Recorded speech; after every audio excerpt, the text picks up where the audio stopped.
We're going to look at the chemistry of food. Now, again, this is a 100 level class, so don't freak out too much about talking a little bit about chemistry.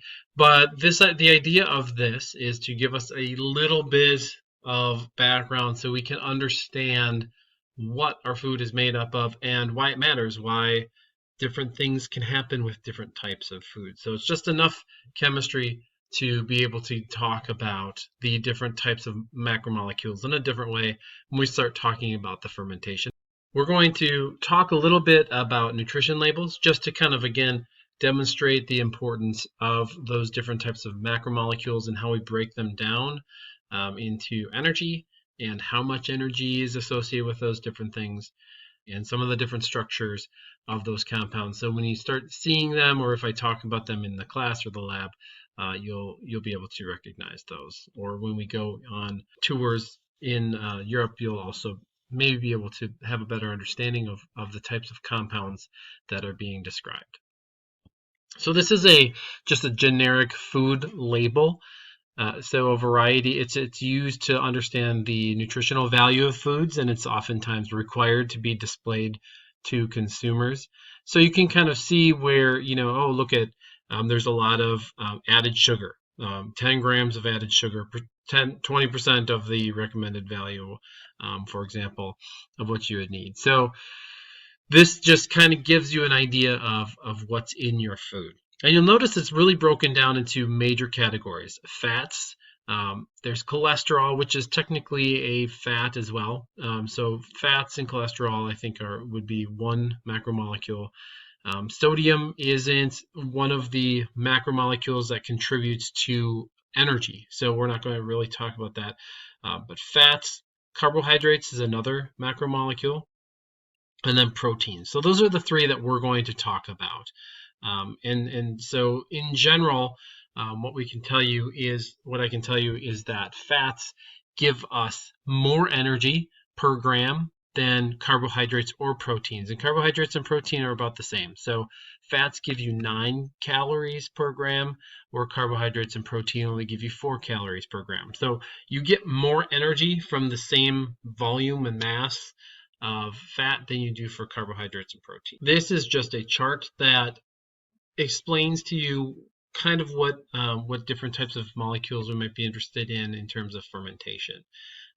The carbohydrates, lipids, and proteins, those are the three major macromolecules. And you'll notice that there's a lot of similarity in the chemicals that they make up, that are made up of them. Carbon, hydrogen, oxygen are found in all three of these. And then in lipids, we can add some phosphorus, sometimes nitrogen, and proteins, we add nitrogen. So this is the big difference between proteins and the other two, is we have this nitrogen source all the time in every protein. We can also add a little sulfur, phosphorus sometimes as well. But these are the nitrogen's the big one. We'll talk about that later in the semester, and we're also going to make a special trip because of nitrogen in Ypres in Belgium to talk about a specific interesting thing that happened there with one of the scientists. Some of these vitamins, minerals, and water, vitamins and minerals do not add energy to our bodies, but some of them are required for us to function normally. So we're not going to go into great detail about these other essential components of the body. We're going to focus mostly on these top three here for this course.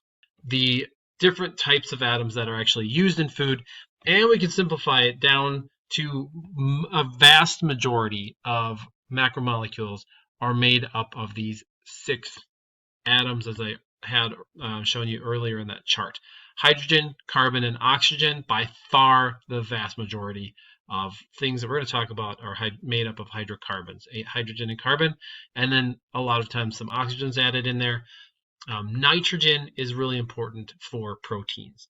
So we're going to talk about these really vast majority of these 4.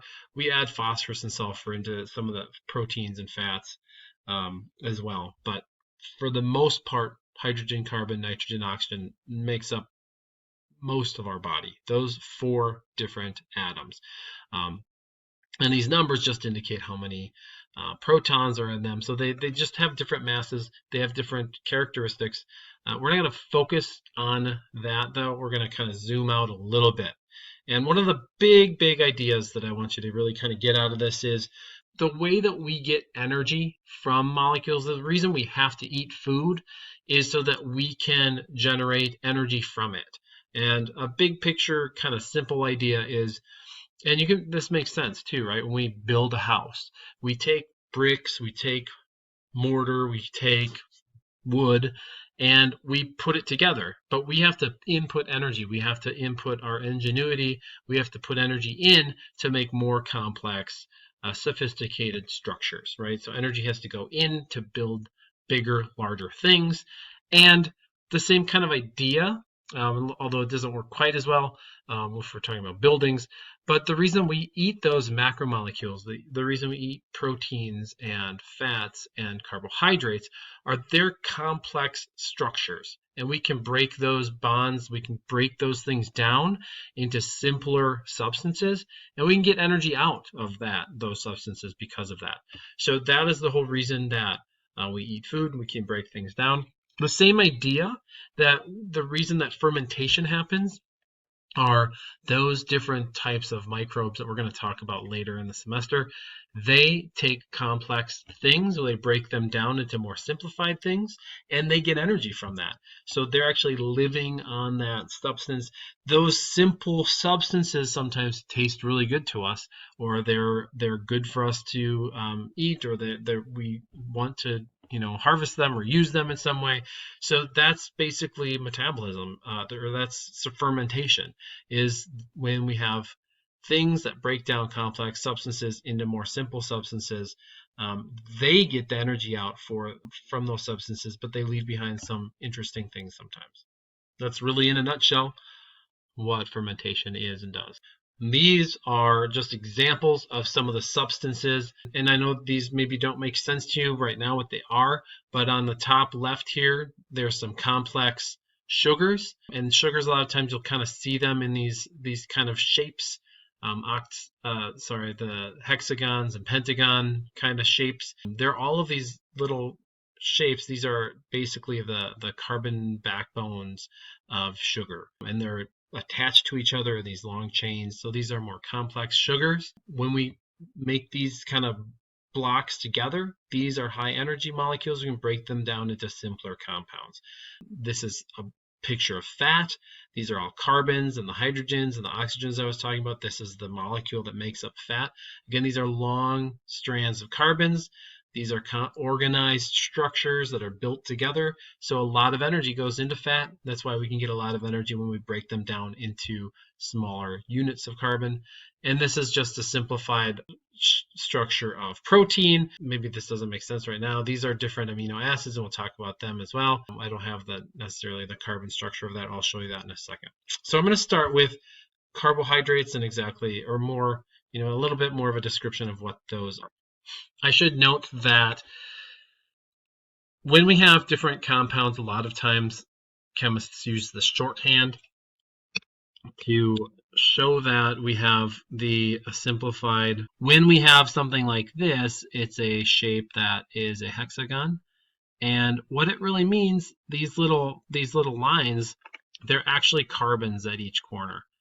So it's a carbon and a carbon and a carbon and a carbon here and a carbon here, and actually here there's an oxygen, and you can kind of see that right there, right? We simplify because chemists are lazy. They don't want to draw out all of these carbons on the corners. They just draw lines instead. So they'll redraw this as a simple line instead of drawing out the carbons at the corners. So just kind of a note, if you kind of see this, when we talk about some of the flavor compounds, I might have simplified drawings like this.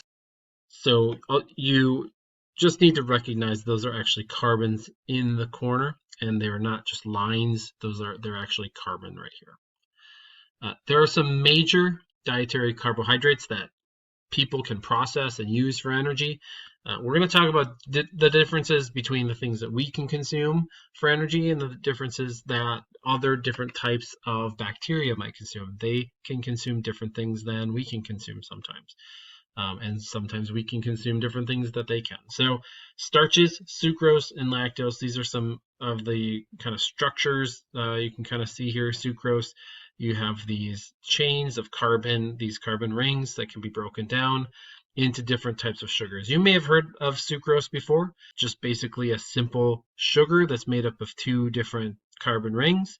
They can be broken down into glucose, which you have probably also heard before, and fructose. You probably have heard of high fructose corn syrup. So these are simplified sugars. So sucrose, glucose, and fructose. So some common sugars you may hear or may have heard of before.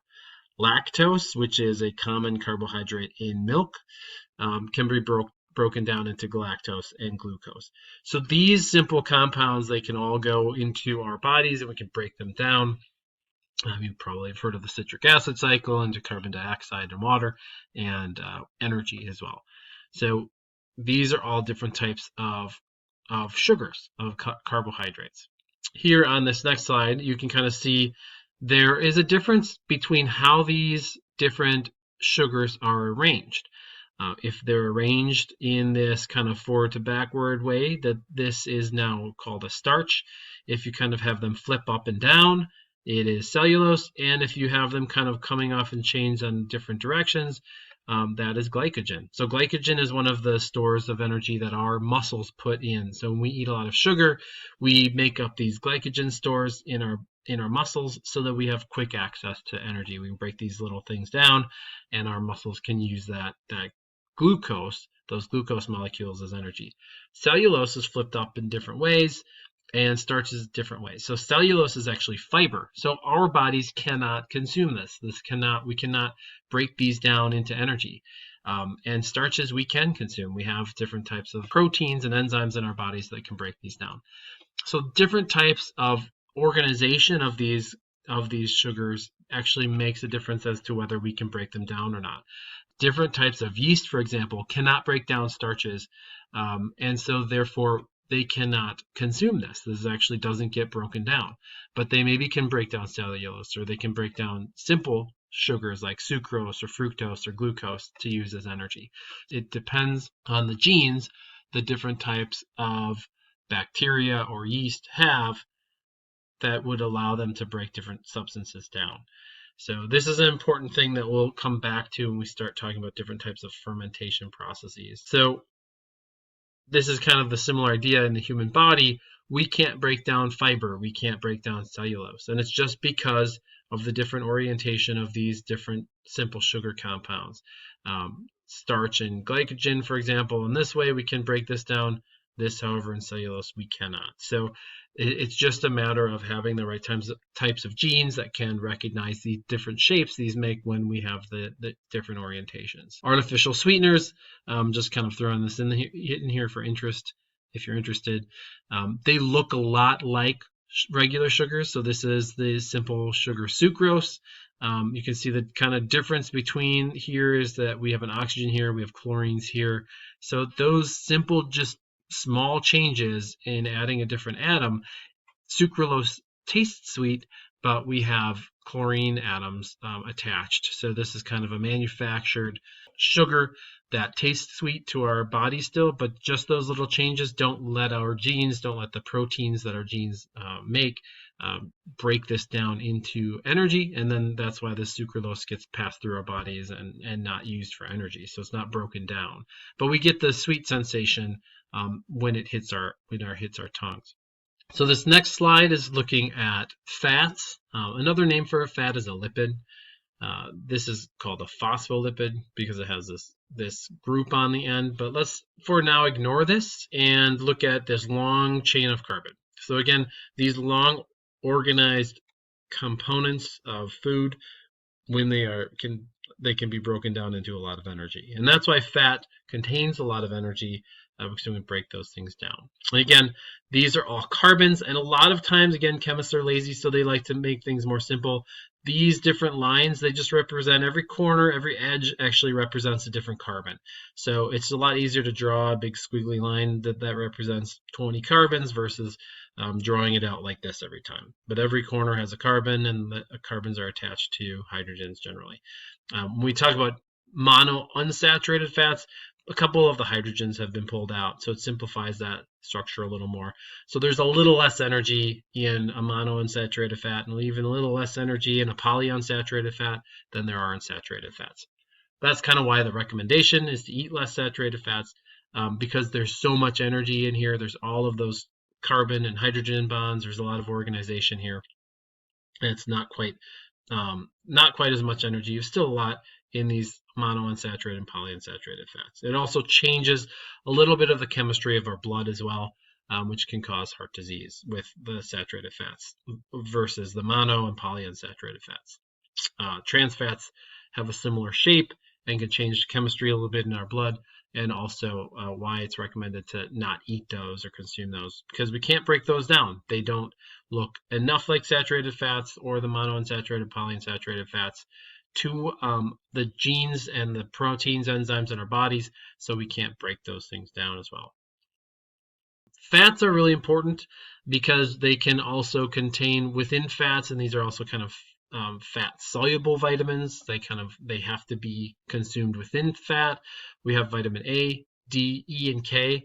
These are all essential required vitamins for our diets, and that's why it's important that we eat different fats.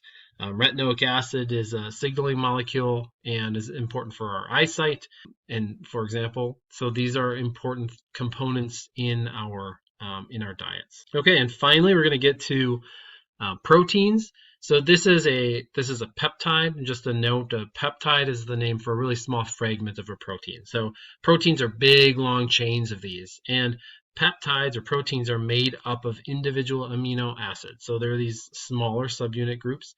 One thing that you should notice, right, they're long chains. But now instead of just big long chains of carbon, you'll notice the carbon chains from here, right? This was a fat.